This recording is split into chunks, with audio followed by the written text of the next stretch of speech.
قرآن مجید نے نا نبی کریم علیہ السلام کی مجلس مبارکہ کے آداب بیان کیے.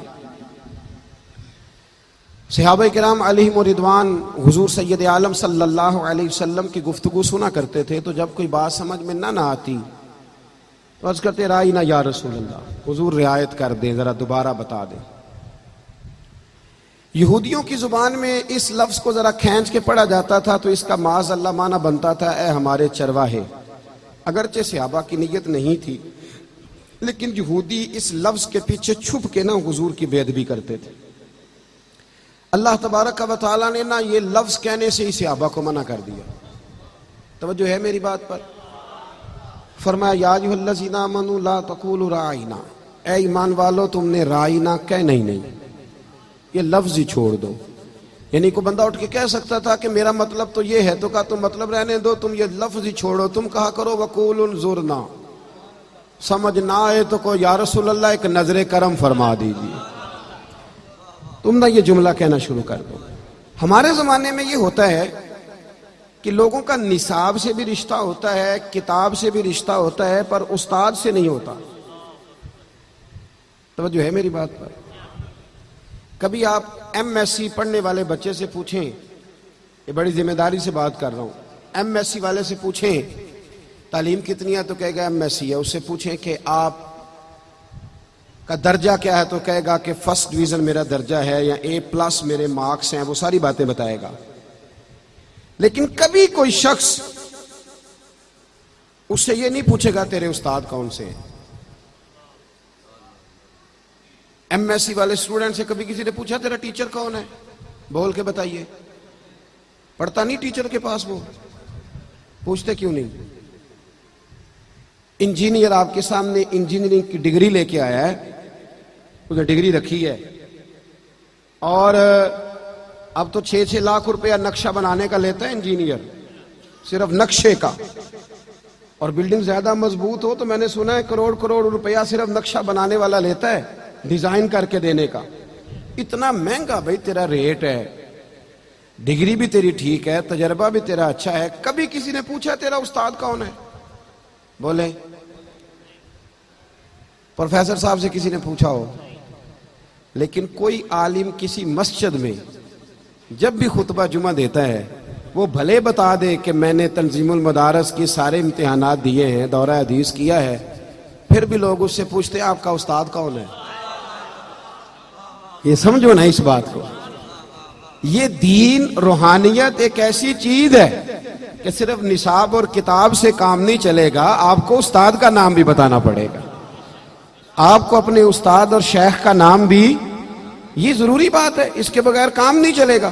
اس لیے کہ یہ جو دین ہے نا، دین یہ آتا ہی نسبت کی برکت سے ہے. جو آدمی حدیث روایت کرتا ہے نا، آج بھی اس کو اپنی سند بتانی پڑتی ہے. اسماء الرجال کا ایک پورا مرتب علم ہے ہمارے علم حدیث کے اندر، کہ آپ کو بتائیں گے آپ نے حدیث کہاں سے لی، اور پھر جس سے لی اس کا تعارف بھی کرائیں گے، پھر یہ ثابت کریں گے آپ کہ آپ کی اس سے ملاقات بھی ہوئی کہ نہیں ہوئی، اور پھر اس کے عادل اور ثقہ ہونے پر دلائل بھی دیے جائیں گے. میں تو اس کا ترجمہ یہ کرتا ہوں کہ جس استاد سے آپ نے حدیث لی آپ کو اس کی شان بھی بتانی ہے، اس کی آپ کو عظمت بھی بیان کرنی. تو مجلس کا معنی صرف یہ نہیں ہے کہ آپ استاد کے سامنے بیٹھے ہیں تو آپ کہیں میں نے سبق پڑھنا ہے، تعلیم میری مکمل ہو گئی، اب میرا استاد سے رشتہ ختم ہو گیا. قرآن مجید نے نبی کریم کے آداب بیان کیے. فرمایا یہ نہیں ہوگا کہ تم میرے محبوب سے قرآن و سنت سیکھو اور چلے جاؤ، تم نے رسول کریم کی ذات سے رشتہ بنا کے رکھنا ہے. اور چونکہ دین مصطفیٰ سے لینا ہے، دین نبی کریم سے لینا ہے، لہذا اس مجلس میں جب بیٹھنا ہے تو اس کے آداب کا بھی خیال کرنا ہے. تم نے لفظوں کے چناؤ کا بھی خیال کرنا ہے، حروف کی ترتیب کا بھی خیال کرنا ہے. تمہارا اپنے استاد سے، شیخ سے رشتہ جڑا ہوا ہونا چاہیے.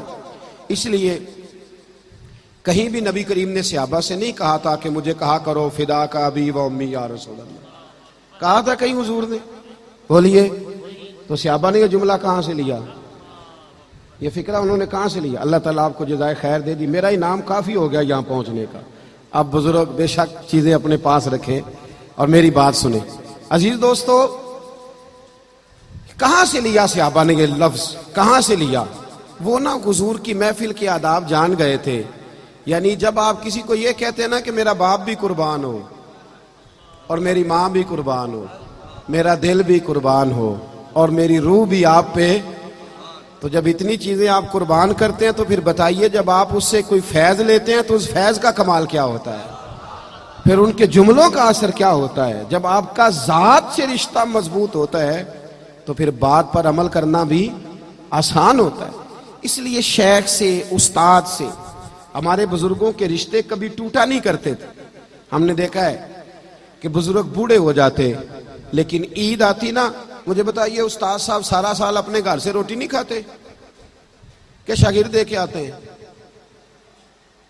اتنے مجھے لگتا ہے کوئی ہے مسئلہ انجدہ, آپ سارا سال بھیجتے ہیں اس لیے ہاں نہ نہیں کرتے. استاد صاحب اپنے خرچے پہ گزارا کرتے ہیں کہ ہر مہینے شاگرد خرچہ دیتے ہیں؟ بول تو دیں یار. نہیں یہ تو مجھے بلوانا ہی پڑے گا اس لیے کہ شک پڑ گیا مسئلے میں. استاد اپنا ہی خرچہ کرتے ہیں.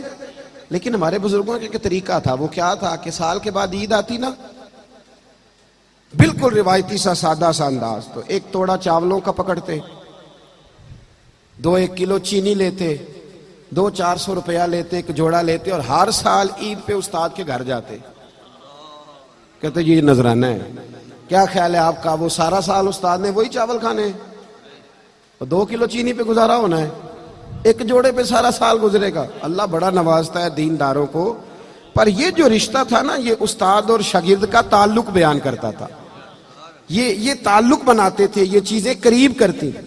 پھر سال کے بعد اگر وہاں عرس ہے, مزار پہ جانا ہے, آپ ناراض نہ ہونا, میرا شکوہ ہے دین سیکھنے والے لوگوں سے کہ عام دنیا دار آدمی مرید ہوتا ہے تو وہ دلچسپی زیادہ کرتا ہے. یہ میرا شکوہ ہے.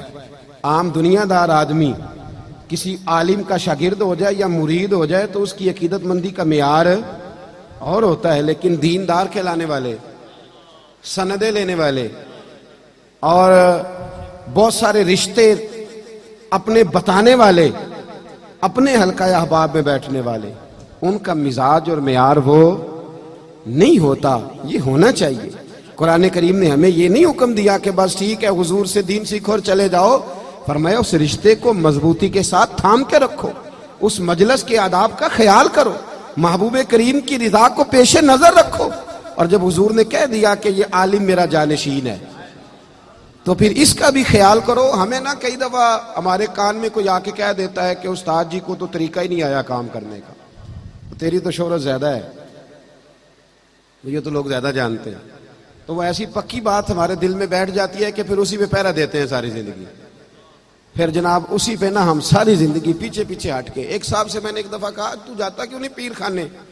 کہتا وہ حضرت صاحب کے بچے جو ہے نا وہ آپس میں لڑائی بڑی کرتے ہیں. تو میں نے کہا وہ آپ کی بیوی کے بھائی بھی بڑا لڑتے ہیں تو سسرال جانا چھوڑ دیا ہے؟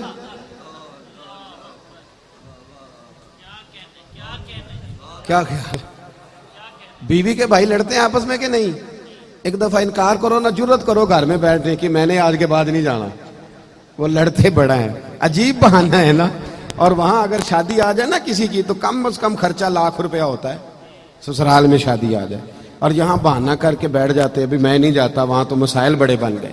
اپنا تعلق مضبوط کریں, اپنے بزرگوں کے ساتھ اپنے رشتے جوڑیں. آپ دیکھیں غیر کہاں کہاں کی سندیں بیان کر رہے ہیں, وہ کہاں کہاں ان لوگوں کو اٹھا کے لے گئے ہیں جن کا وقت بے ادبیوں میں گزرا تھا. اور ہم کیا کرتے ہیں, آپ یقین کریں جس دور میں ہمارا کوئی عالم ہے وہ بیچارہ متنازع بن گیا. میں بڑے دکھ کے ساتھ کہتا ہوں کہ آج کوئی ایک ایسا عالم نہیں ہے جس کو ہم نے متنازع نہ بنایا ہو. کوئی نہ کوئی بات, کوئی نہ کوئی انداز ہم نے چھوڑ ہی دیا ہے. کیا دیکھے جا رہے ہیں ہم آنے والی نسل کو کہ کوئی شخص ہی اچھا نہیں تھا, معاذ اللہ کوئی ٹھیک نہیں تھا. اور جو بزرگ گزر گئے ابھی ماضی قریب میں ان کا ہم نے ذکر کبھی نہیں کیا, نہ ہمارے خطبوں میں, نہ ہماری تقریروں میں, نہ ہمارے کبھی لب و لہجے میں. اور کبھی نام لینا بھی پڑے تو میں دیکھتا ہوں لوگ کس قدر بخل کا مظاہرہ کرتے ہیں. ایک بزرگ کہتے ہیں, میں ایک بزرگ کے پاس گیا, اور میاں نام لے اس بزرگ کا, کسی کو عزت وہ دیتا ہے جس کے اپنے پاس عزت ہوتی ہے. تو ذکر کر, تو تذکرہ کر, تو نام لے, اور کسی کا نام لینے سے تیرا قد چھوٹا نہیں ہوگا بلکہ اللہ تجھے اور عزتیں عطا فرمائے گا. حضرت داتا علی اجویری رحمت اللہ علیہ نے لکھا ہے کہ جناب سروی سختی رحمت اللہ علیہ نے بڑی تربیت کی تھی حضرت جنید بغدادی کی، بڑا پیار سے انہیں سجایا سوارا، بھانجے بھی تھے، مرید بھی تھے، اور جب مکمل ہو گئی نا تعلیم تو حضرت سروی سختی رحمت اللہ علیہ کی خواہش یہ تھی کہ جنید بغدادی واعظ کیا کرے، تقریر کیا کرے۔ اب تو بہت سارے پیر تقریر بھی نہیں نہ کرتے، تقریر مولوی صاحب کرتے ہیں، تو پیر صاحب کیا کرتے ہیں؟ جی خاموش دعا، جی دعا، اور وہ بھی خاموش۔ کہتے ہیں جی ہمارے حضرت صاحب گفتگو نہیں کرتے، تو میں نے کہا اسے کہو 4 چیزیں سیکھے اور پھر بیان کرے، اس لیے کہ خطاب کرنا مولوی کا طریقہ نہیں، مدینے والے محبوب کا طریقہ ہے، یہ نبی رحمت علیہ السلام کا انداز ہے۔ حضور واعظ فرماتے تھے، گفتگو کرتے تھے۔ حضرت سروی سختی رحمت اللہ علیہ نے جناب جنید بغدادی سے کہا کہ تقریر کیا کرو بیٹے، تاکہ آپ کی تقریر سے نہ کچھ فائدہ ہو۔ تو بڑے بہانے ہوتے ہیں نا مریدوں اور شاگردوں کے پاس، بات ماننا اور پھر اس کی تعویل کرنا تو ختم ہوتا ہے ہمارے اوپر۔ تو حضرت جنید بغدادی کہتے ہیں میں نے بھی تعویل کر دی، میں نے کہا حضور ابھی تو میں خود نیک نہیں، ابھی تو میں زیر تربیت ہوں، تو میں ابھی واعظ کرنا شروع کر دوں؟ اللہ کے بندے ضد نہیں کرتے، اور آپ بار بار کوئی بات کریں تو آپ کی بات کا وزن کم ہو جاتا ہے، اس لیے بڑے لوگوں کو چاہیے کہ ایک بات کو بار بار نہ کریں، اور کہہ دیا تو ٹھیک ہے۔ حضرت خاموش ہو گئے، فرمایا چلو ٹھیک ہے۔ کئی پیر بھائیوں نے، کئی مریدوں نے دوبارہ حضرت سروی سختی رحمت اللہ علیہ کی خدمت میں عرض کیا کہ حضور جنید بغدادی سے کہیں تقریر کریں، کیوں نہیں یہ خطاب کرتے؟ تو آپ کہنے لگے یار میں نے ایک دفعہ کہہ دیا ہے، اب بار بار میں بات نہیں کرتا، اور تم نے بھی آج مجھے کہہ دیا تو آج کے بعد نہ کہنا، بات ختم ہو گئی، وقت گزر گیا۔ داتا صاحب نے لکھا ہے ایک دن حضرت جنید بغدادی فرماتے ہیں میں گھر میں سویا تھا تو میرے بخت جاگ گئے، ٹھنڈی ٹھنڈی ہوائیں چلنے لگی، خوشبوئیں بکھرنے لگی، بس ذرا میری آنکھ کھلی تو مجھ سے زیادہ خوش نصیب کوئی نہیں تھا، مجھے مدینے والے محبوب کا دیدار نصیب ہو گیا۔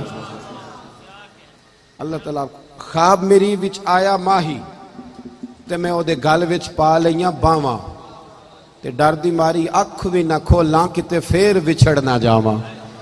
فرماتے ہیں کہ حضور کا دیدار نصیب ہوا، مدینے والے محبوب نے بڑا ہی نوازا، بڑا ہی نوازا، بڑا دیا حضور نے۔ اور جاتے جاتے نا، توجہ ہے نا میری بات پر، کہتے جاتے جاتے نا حضور ایک جملہ ہلکا سا جملہ حضور فرما گئے جاتے جاتے، تیرے آگے ہیں یوں دبے لچے فصحا عرب کے بڑے بڑے، کوئی جان منہ میں زبان نہیں بلکہ جسم میں جان نہیں۔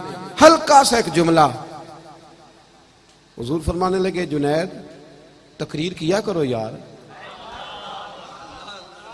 تقریر کیا کرو یار، کیا حرج ہے، بات کرنی چاہیے۔ آپ فرماتے ہیں میرے تو بخت جاگ گئے۔ میں نے کہا حضور اب تو طے ہو گیا نا، اب تو ختم ہو گئی نا بات، تو کریں گے بات۔ فرماتے ہیں کہ یہ بات میں نے کہی تو اللہ کے محبوب علیہ السلام تشریف لے گئے۔ کہتے ہیں میں صبح اٹھا نا تو ابھی تک میرے گھر سے خوشبو آ رہی تھی، ابھی تک خوشبو۔ ایک ریکویسٹ کر دوں، یہ پیسے لے کے آنے والے دوستوں سے مہربانی کریں، آپ اپنی جگہوں پہ بیٹھ، آپ بات سن لیں، یہ بہت بڑی دولت ہے ہماری، اللہ آپ کو جزائے خیر۔ تھوڑی دیر تشریف رکھیں، سنیں میں کیا عرض کرنا چاہتا ہوں۔ فرمانے لگے خوشبو آ رہی تھی پورے گھر سے، معطر تھی فضائیں۔ فجر کی اذان ہوئی تو میری آنکھ کھلی، وضو کیا، سنت پڑھی، مسجد گیا اپنے مرشد کے پیچھے نماز پڑھنے، شیخ سروی سختی کے پیچھے نماز پڑھنے۔ فرماتے ہیں پھر شیطان بھی آ گیا، نفس بھی بڑا ہو گیا۔ شیطان مجھے کہنے لگا یار حضرت صاحب نے تو کبھی نہیں بتایا کہ مجھے نبی کریم کا دیدار ہوا ہے، اور مجھے تو آج ہوا ہے۔ انہوں نے تو کبھی بتایا نہیں کہ زیارت ہوئی ہے، تو مجھے تو آج بھی ایسا ہی ہو رہا ہے۔ چائے سے کیتلی زیادہ گرم ہے، کیتلیاں زیادہ گرم ہیں چائے سے، ان کو زیادہ جلوے نصیب ہو جاتے ہیں، اللہ ماشاءاللہ۔ کہنے لگے انہوں نے تو کبھی نہیں بتایا تو مجھے تو زیارت ہوئی ہے۔ فرماتے ہیں یہ چور تھا میرے اندر، تو میں نے نا حضرت کے پیچھے 7ویں صف میں نماز پڑھی۔ حضرت صاحب نے جب جماعت کرا لی نا تو سلام پھیرنے کے بعد کہنے لگے جنید ذرا آگے آ جا۔ جڑے محرم راز حقیقت دے او تے راز حقیقت کھول دے ہی نہیں، اے جنہ ویکھیا نہیں او کرن گلاں، جنہ ویکھ لیا او تے بول دے ہی نہیں۔ ذرا آگے آ جا، فرماتے میں تیسری صف میں آ کے بیٹھ گیا تو کہنے لگے نہیں پتر ذرا اور نیڑے آ جا۔ کہتے میں قریب آ کے بیٹھ گیا تو حضرت نے تسبیح چلا، ادھر دیکھنا میری طرف، تسبیح چلا رہے، تسبیح پڑھتے پڑھتے لمبی بات نہیں، اللہ کے بندے زیادہ وضاحتیں نہیں کرتے، زیادہ دلیلیں نہیں دیتے، لمبی بات نہیں، ان کا تو ایک دو جملے میں بڑا اثر ہوتا ہے۔ کہتے وہ ہلکی ہلکی تسبیح چلاتے نا، یوں میری طرف دیکھا، یوں میری طرف دیکھا، اور دیکھ کے نا تو پھر نظر جھکا لی، اور پھر ہلکا سا زیر لب مسکرائے اور فرمانے لگے اب تقریر کرو گے نا، اب تقریر کرو گے نا، اب تو بات بنے گی نا۔ وہ کہتے ہیں میرے اندر تو پہلے ہی چور تھا۔ حضرت سلطان بہو فرماتے ہیں نا بانج فقیروں کسے نہیں ماریا، اے ہوئی چور اندر دا۔ کہتے وہ اندر چور بیٹھا تھا، حضرت نے کہا اب تقریر کرو گے، تو میں بول پڑا، میں نے کہا جی اب کیا ہوا ہے؟ چور جو بیٹھ گیا تھا۔ میں نے کہا نا یہ شاگرد بعد میں کہتے ہیں وہ مطلب کیا آپ کو بتائیں، ہم زیادہ سیانے ہو گئے ہیں، یہ بڑا مسئلہ کھڑا کر دیتے ہیں، یہ تو اساتذہ کی عبارتیں ٹھیک کراتے ہیں بعد میں، اللہ ماشاءاللہ، یہ تو بڑا کچھ کرتے ہیں بھائی۔ کہا حضرت اب کیا ہوا ہے؟ تو فرماتے ہیں شیخ پھر خاموش ہو گئے۔ تھوڑی دیر کے بعد پھر ہلکا سا فرمانے لگے نہیں یار بتاتا کیوں نہیں، اب تقریر کرے گا نا؟ تو کہتے ہیں میرے اندر تو چور تھا۔ تو میں نے کہا اب کیا ہوا ہے؟ کہتے ہیں جب میں نے دوسری دفعہ کہا تو حضرت نے تسبیح چھوڑ دی اور رخ میری طرف پھیرا، میری طرف رخ پھیرا، اور پھر کے فرمانے لگے جنید کل جو رات گزر گئی نا، مجھے خواب میں اپنے رب کریم کا دیدار نصیب ہوا تھا، تو میں نے اللہ کی بارگاہ میں عرض کی مالک میری کمائی یہ جنید بغدادی ہے، بڑی کوشش کرتا ہوں کہ میدان میں آ جائے، دین کا کام سنبھالے، لیکن جھجکتا ہے، اگر کبھی تیرے محبوب کا یہاں جلوہ ہو، آنا ہو حضور کو، تو ایک نظر اس پہ بھی ڈال جائیں تو کام بن جائے گا۔ حضرت جنید بغدادی فرماتے ہیں جب شیخ نے یہ کہا نا تو میں نے اللہ اکبر کہا، کپڑے میرے پھٹ گئے، پگڑی میری اتر گئی، اور میں مرشد کے قدم چومنے لگا، اور میں نے رو کے کہا بابا معاف کر دے، مجھے تو اب سمجھ آئی ہے میرے اوپر جو میرے محبوب نے کرم فرمایا ہے وہ بھی تیری برکت سے فرمایا ہے، وہ بھی تیری وجہ سے فرمایا ہے۔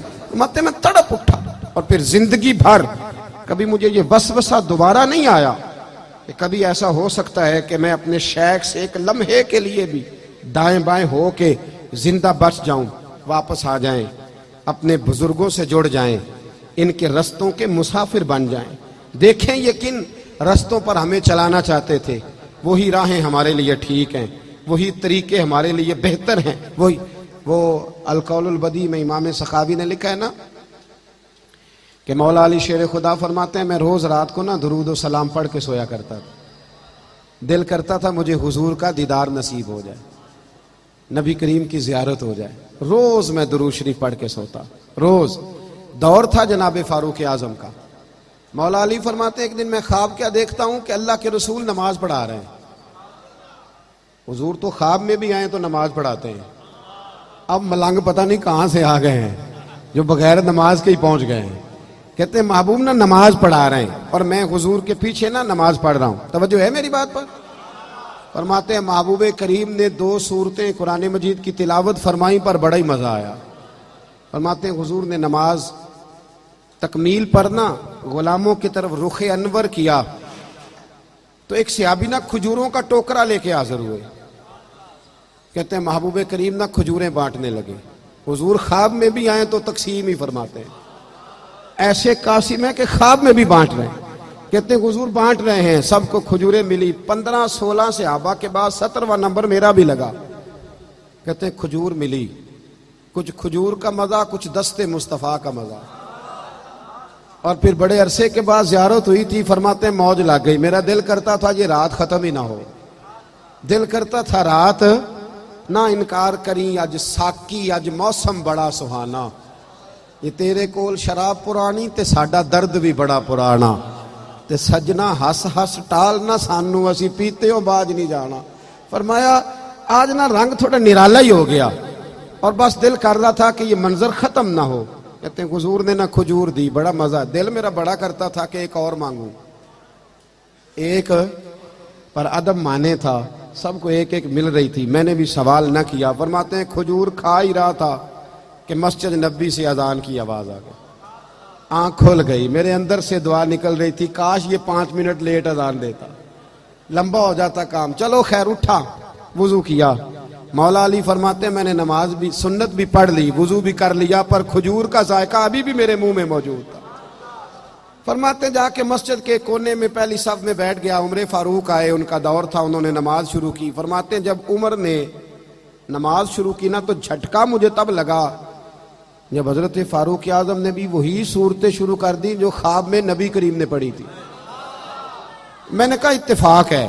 مولا کائنات فرماتے ہیں میں نے سمجھا اتفاق کی، وہی صورت پہلی رکعت میں پڑھی جو حضور نے پہلی رکعت میں پڑھی تھی۔ کہتے رکعت مکمل ہوئی، دوسری رکعت شروع ہوئی تو عمر نے وہی صورت پڑھی جو حضور نے دوسری رکعت میں پڑھی تھی۔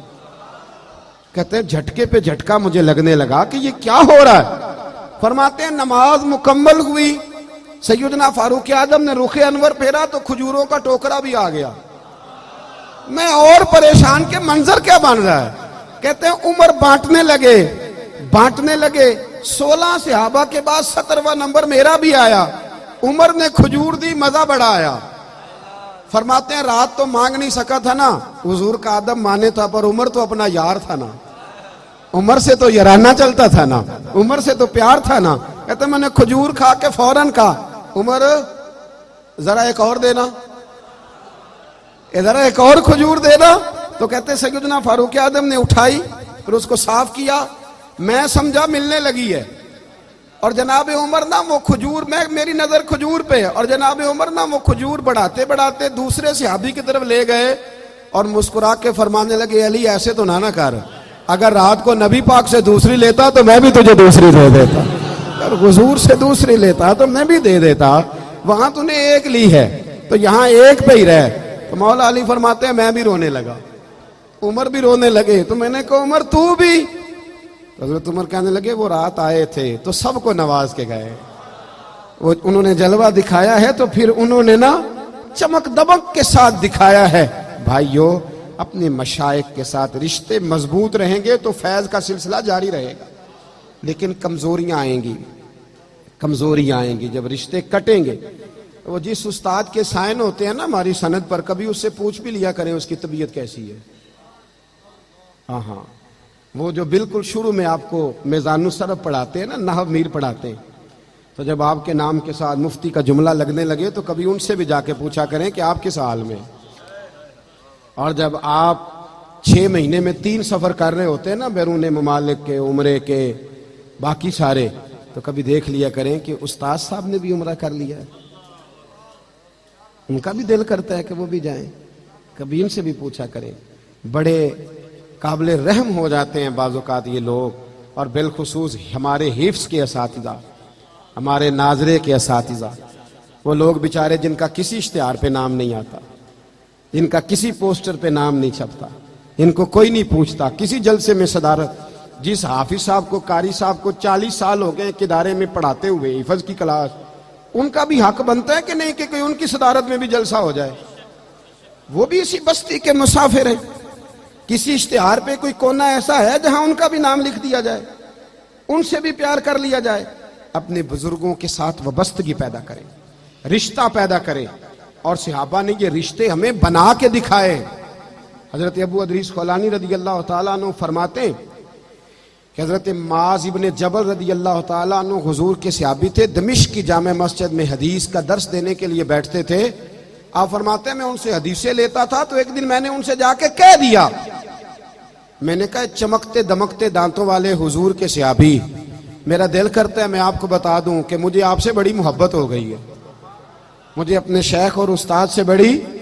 کہتے جب میں نے حضرت معاذ ابن جبل کو یہ جملے دہرائے تو وہ فرمانے لگے اگر آپ کا یہ حال ہے تو پھر سنیں، میں نے حضور سے سنا ہے جو 2 بندے اللہ کی رضا کے لیے آپس میں محبت کرتے ہیں اللہ ان دونوں سے محبت فرماتا ہے، اللہ پھر ان دونوں سے پیار کرتا ہے۔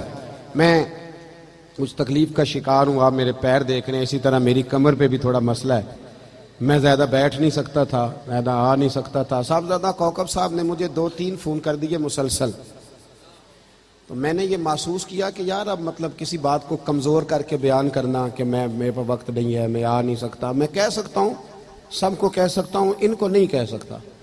اس خاندان کو کہنا میرے لیے ذرا مشکل ہے۔ انہوں نے کہا آپ کو آنا ہے، میں نے کہا چلیں ٹھیک ہو گیا، ہمیں آنا ہے، اس میں کیا ہے۔ جس صاحب کو ہم نے انکار کیا نا، وہ پوسٹر دیکھ کے نا سوشل میڈیا پر تو مجھے کہنے لگے کہ آپ نے معذرت کی تھی تو اب آپ اتنی دور جا رہے ہیں۔ تو میں نے کہا تمہیں وضاحت دینے کی ضرورت نہیں، مجھے جا رہا ہوں تو بس جا رہا ہوں۔ کوئی جگہ ایسی ہوتی ہیں جہاں چلے جانا چاہیے، اس میں کوئی فرق نہیں ہوتا۔ فقط حاضری کے لیے آیا تھا، یہ بات میرے ذمے تھی تو میں نے آپ کی خدمت میں عرض کر دی۔ ایک بات آپ سے اور عرض کرنی ہے، توجہ ہے میری بات پر؟ پیچھے تک سارے حضرات توجہ ہے میری بات پر؟ جی ایک بات، میرا چھوٹا سا پیغام ہے، اتنے بڑے بزرگوں میں مناسب نہیں لگتا کہ میں بیٹھ کے کوئی میسج کنوے کروں، میرے پیغام ہے آپ سے ایک چھوٹا سا۔ حضرت صاحب رحمۃ اللہ تعالی علیہ، ہر جگہ اعلان ہوتا ہے کہ 3000 کتابیں 4000 کتابیں حضرت نے لکھی ہیں۔ میں اور آپ صرف آج ایک پیغام ذہن میں رکھ کے جائیں کہ ہمارے پاس ان کتابوں میں سے کتنی موجود ہیں جو چھپ گئی ہیں، وہ ہیں ہمارے پاس۔ نہ آپ کسی کو کہہ رہے خریدنے کے لیے، نہ میں یہ کہہ رہا ہوں کہ تعاون میں شریک ہو، صرف اتنا پوچھ رہا ہوں کہ جو چھپی ہیں وہ ہمارے پاس ہیں، ساری لے لیں گے انشاءاللہ؟ جی جو چھپ گئی ہیں وہ حاصل کر لیں گے آپ انشاءاللہ تعالی؟ یہ ضرور کوشش، کم از کم جو ہیں وہ تو آپ۔ اور ایک گزارش اس سے اور آگے ہے، جب آپ ٹیبل پہ بیٹھتے ہیں نا فوٹو کھنچانے کے لیے، آپ کو پتہ ہے نا، آپ تو جمعے کی مبارک بھی تازی فوٹو کے ساتھ ہوتی ہے، تازی فوٹو دیں گے اور پھر جمعہ مبارک کہیں گے۔ تو وہ جب اب تازی فوٹو کھنچائیں نا تو وہاں حضرت کی جو شرح بخاری ہے نا وہ بھی رکھ لیں، ٹیبل پہ رکھ لیں گے، تفسیر روح البیان بھی رکھ لیں گے سامنے۔ جو آپ سے ملنے آئے اس کے سامنے 2 4 5 کتابیں حضرت کی موجود ہوں، یہ بھی آپ کا ایک خاموش پیغام ہوگا کہ حضرت نے بڑا کام کیا ہے۔ جہاں بیٹھتے ہیں وہاں جو آپ کے پیچھے لائبریری ہے نا، اس میں حضرت کی تفسیر روح البیان لگائیں، یہ مہربانی فرمائیں۔ مطلب وہ جو 3000 4000 کتاب ہے، وہ اگر کل کو کوئی مجھ سے اور آپ سے سوال پوچھے کہ کہاں ہے تو اس کا جواب کیا ہے؟ آپ 50 60 تو نکال کے سامنے رکھو عقیدت مند حضرات، اتنی تو کوشش کرو، اتنی تو مہربانی فرماؤ کہ وہ کتابیں، میں تو یہ کہہ ہی نہیں رہا کہ آپ آگے ترغیب دیں، میں تو اتنا صرف کہہ رہا ہوں کہ مہربانی فرمائیں کہ آپ وہ کتابیں خرید لیں، آپ کے پاس پڑی ہوں، آپ ان کا مطالعہ فرمائیں، پھر جہاں آپ کو محسوس ہو کہ یہاں پروف ریڈنگ میں کچھ رہ گیا ہے اس کی نشاندہی کریں۔ اور آخری بات آپ سے یہ ہے کہ کسی جگہ حضرت کا کوئی ایک جملہ آپ کے پاس محفوظ ہے، کوئی ایک بات محفوظ ہے، تو وہ یہاں صاحبزادگان تک پہنچائیں۔ مطلب وہ بہت مشقت کے ساتھ کرنے والا کام نہیں ہے، وہ آپ یہاں پہنچا دے، ہر مہینے رسالہ چھپتا ہے، اس میں آپ کے نام سے آ جائے گا۔ آپ مستقبل میں اگر آپ دیکھیں گے نا تو پی ایچ ڈی بہت زیادہ ہو رہی ہے، ایم فل بہت زیادہ ہو رہی ہے۔ آپ کسی جگہ مواد ڈال دیں، آپ چھوڑ دیں، الحمدللہ تھوڑا سا میرا لکھنے پڑھنے سے رشتہ رہتا ہے، جو تحقیق کرنے والے لوگ ہیں نا وہ تو گرد و غبار میں اٹی ہوئی چیزیں نکال کے جھاڑ کے، مرحوم خورشید گیلانی ہوا کرتے تھے تو کسی نے ان سے پوچھا کہ آپ کی تحقیق بڑی ہے تو کہاں سے پڑھا؟ تو کہنے لگے کہ ہمارے گھر میں جس پڑیا میں ہلدی آیا کرتی تھی نا، میں اس پڑیا کا مطالعہ بھی کیا کرتا تھا۔ اور کہتے ہیں دکان سے جلیبیاں خریدتا تھا تو جس اخبار میں جلیبیوں والا جلیبیاں رکھ کے دیتا تھا نا، جلیبیاں کھا کے پھر میں وہ اخبار بھی پڑھتا تھا کہ اس میں لکھا کیا ہے۔ جو تحقیق والے لوگ ہیں نا، کچھ کتابیں جمع کرنے کے شوقین ہیں، وہ پڑھتے نہیں، لائبریریاں ان کے پاس ہوتی ہیں لیکن ساری زندگی کتاب کا اصل کاغذ بھی نہیں اوپر سے اترتا۔ لیکن جو تحقیق کے لوگ ہیں نا، تحقیق کے، وہ تو پردوں کے پیچھے سے ڈھونڈ کے چیزیں لے آتے ہیں۔ بہت عرصہ پہلے انڈیا سے ایک مولانا غلام جابر شمرتے تھے علماء کی کہ میں اعلیٰ حضرت پر کچھ کام کر رہا ہوں تو آپ مجھے دے دیں، میں کھنگال لوں گا خود آپ کی لائبریری اور میں ڈھونڈ لوں گا جو میرے مطلب کی چیز ہوگی۔ تو میری گزارش ہے کہ مواد سارا کہیں ایک جگہ آپ لوگ جمع ضرور کر دیں، وہ رسالے میں آ جائے، کسی جگہ چھپ جائے، کسی پیج پہ ہی آ جائے، کہیں وہ قول درج ہی ہو جائے حضرت کے نام سے۔ تو وہ انشاءاللہ تعالیٰ جب اللہ کسی کو موقع دیتا ہے، جب کسی کے اندر شوق پیدا ہوتا ہے تو پھر وہ ساری چیزیں جمع بھی ہو جاتی ہیں۔